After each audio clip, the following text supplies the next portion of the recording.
it's nowhere near as cool if you're not drinking fucking Mad Dog 2020 and firing up a spliff. So gotta roll that hog leg. On the night train. I'm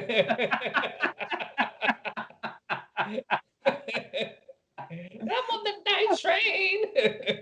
Oh God, yeah, you gotta have your Appetite for Destruction shirt. Oh yeah. Yeah, and Not the bullshit on the cross. The original cover. Yeah. The cross with the skulls with slash. No. That's the bullshit one. Real motherfuckers. Yeah, real motherfuckers had the one where is the chick with the tit hanging out and the weird little monster thing hopping over the fence. For Appetite for Destruction? Yeah, see, your school had a bunch of posers in. I'm sorry. Well, yeah. there ain't one fucking rock star that came out of my high school. I can admit that. So, but that's all right, man. I'm comfortable with that. It was one of those like it was either the Appetite for Destruction shirt, and really, let's be honest, Guns N' Roses was for fucking posers anyway.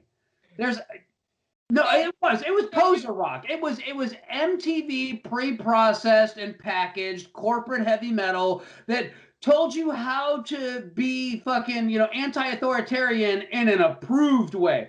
And because the real fucking metalheads were rocking out to fucking Master of Puppets, which the cool kids didn't listen to, or fucking Iron Maiden Number of the Beast. Yeah. Which again, the cool kids didn't listen to because it had 666 on it, and the little red devil guy, and Eddie was pulling the strings. That was what the real rockers listened to. And then you would get into like shit like Wasp, and you would get into shit like Flotsam and Jetsam, and fucking that was what the metalheads were really fucking rocking out to. If you were all like, "Oh, Sweet Child of Mine, I love that song," fuck you. That song sucked balls. Number one. Number two. Everything about Guns N' Roses was all image. It's like, it's not that they weren't musically talented, but it was so pre-packaged. All right. So here's what I'm gonna say about this. The reason why they were so popular is because they were on MTV. No doubt about it. Hands fucking down. And then you're absolutely right. Sweet Child of Mine came out, and fucking all the girls fucking love Guns N' Roses. All of them, for the most part. If they had fringe on their jacket, them bitches were rocking out to Appetite for Destruction. Is it Guns N' Roses or fucking Bon Jovi, one or the other, or both, or Poison? Or Poison. Fell in there. And yes, you are right. The real metalheads were listening to Metallica, like, oh, Guns N' Roses is kind of pussy shit. It was. You are correct there. However, in reality, Guns N' Roses' Appetite for Destruction is a phenomenal album from beginning to end. Period. See, and that's the whole thing. It's a great rock album from beginning to end, and is a master of it's for me, it's like a perfect album. Until you hit Sweet Child of Mine, and then fuck that song. But that song I played the fuck out. What are you gonna do? Look, I don't have a problem with the album, but here's what I will say, and here's what I'm saying by prepackaged. Who do you know that had a first album that had a top tier producer and every song on it was capable of being a hit, that was not hardcore backed by their label? Well, who was Guns N' Roses' first producer? I have no fucking idea, but I can tell you. Well, then you're kind of talking out your ass now, aren't you?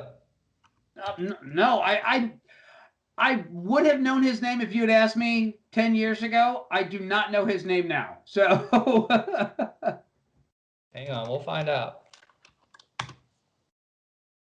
I mean, there's plenty of people that had a massive first album. I mean, fucking Van Halen 1 was a fucking massive first album. Boston, massive first album. Of course, but again, Boston did all their shit in fucking house, though.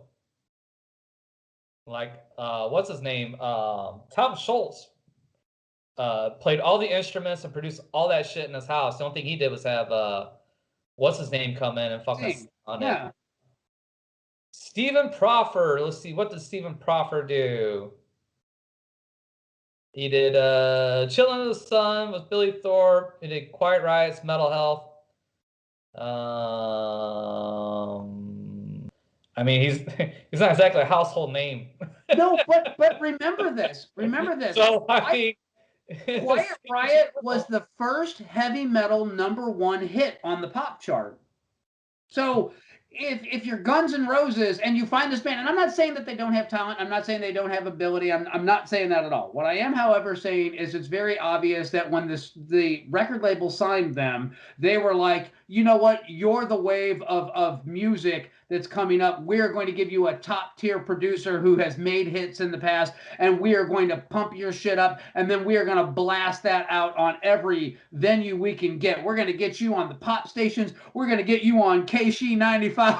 We're going to get you on MTV, on the Headbangers Ball, but we're also going to get you in regular rotation right after Bobby Brown, Don't Be Cruel.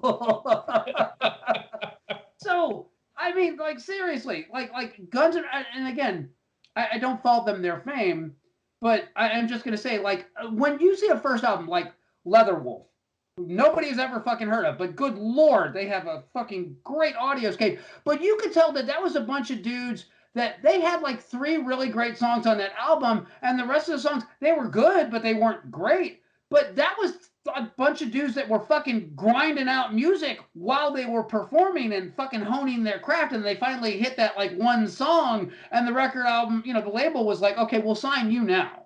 And the sad part is that Leatherwolf was a more talented band. They had better guitarist, better drummer, better singer.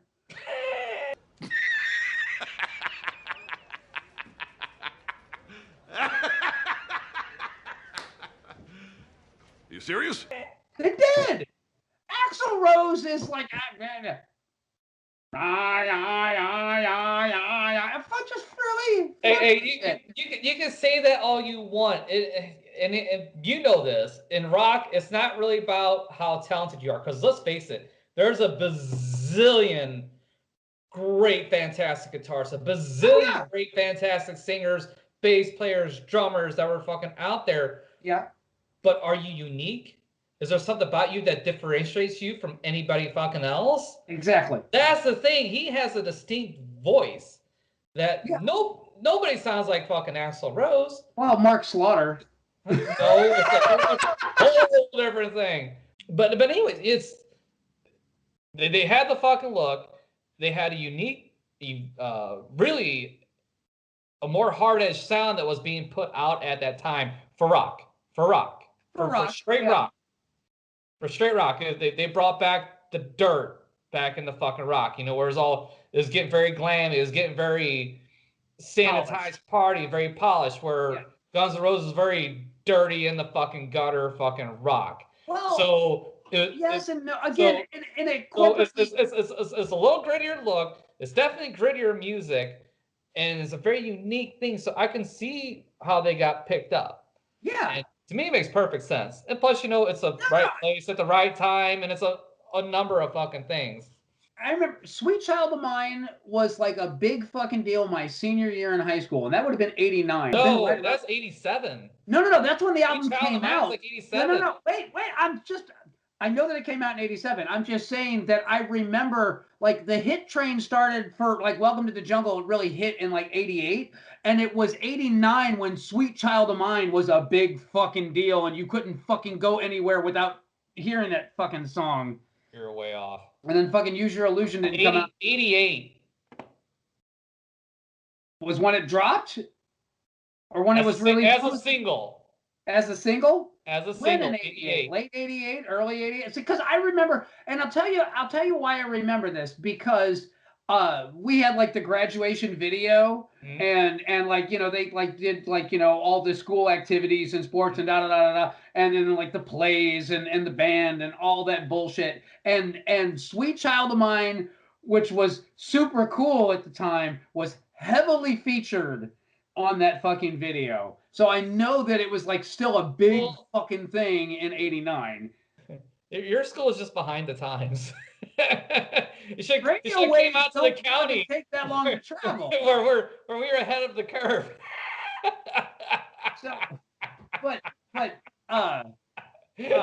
it also could have just been the guy that picked out the music for the video was behind the times, and oh, this is a good song. Or he took 6 months to get I will say this. It sounds like your high school fucking sucked. You should have came out to Windsor. You probably had a much better time.